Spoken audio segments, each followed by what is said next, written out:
Nancy is a conductor's daughter. One day she was working on Skarloey with some polish and a rag. Skarloey was snoozing happily, but Nancy wanted to talk.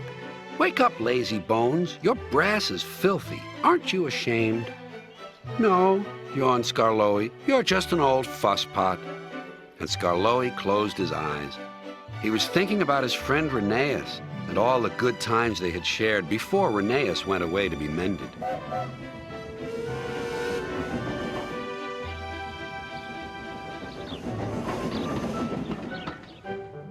Nancy interrupted again. "Don't you want to look nice when Rheneas comes home?" Skarloey wasn't sleepy anymore. "What? When?" "Soon. Daddy told me. I'm going now," she said. "Nancy, stop! Do I really look nice? Please polish me again." "Now who's an old fusspot?" laughed Nancy and set to work once more. Duncan was jealous. "Aren't you going to polish me too?" "Sorry, not today. I'm going now. I'm helping the refreshment lady this afternoon. We must get the ice cream ready for the passengers." "Never mind, Duncan." But Duncan did mind. "It isn't fair," he complained. "Peter Sam gets a special funnel, Sir Handel gets special wheels, passengers get ice cream, but I'm not even polished." Of course, this wasn't true, but Duncan enjoyed complaining. He became sulkier still.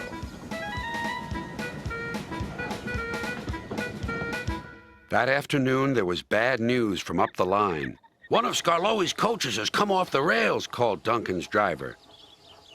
"We'll have to take workmen there right away." "All this extra work," grumbled Duncan. "It wears an engine out." "Rubbish. Come on."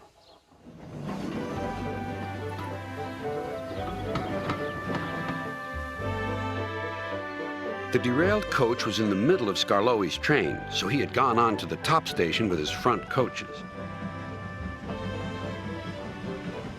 Duncan shunted the works train into the sidings and left the workmen to sort out the mess.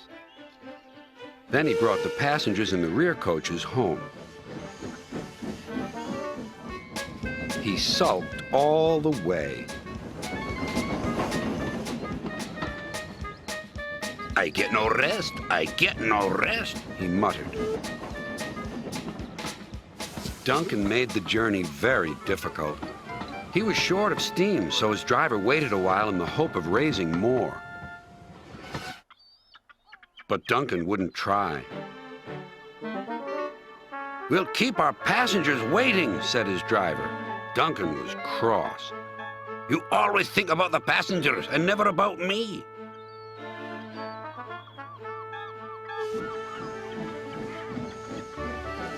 It wasn't long before Duncan built up enough steam to set off again.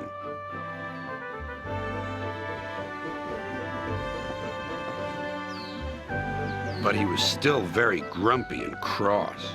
"I'm overworked and I won't stand it." At last they reached the viaduct near the station. "Come on, Duncan," called his driver.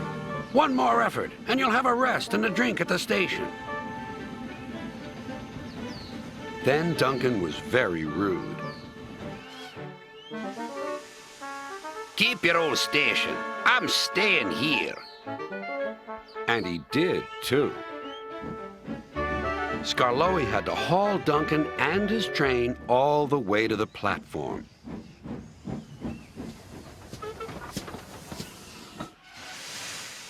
The passengers were furious. They told everyone what a bad railway it was.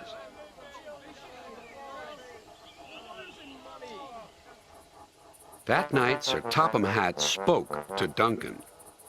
"No passengers means no polish, and no polish means no passengers," Duncan muttered to himself. He still has a lot to learn, doesn't he?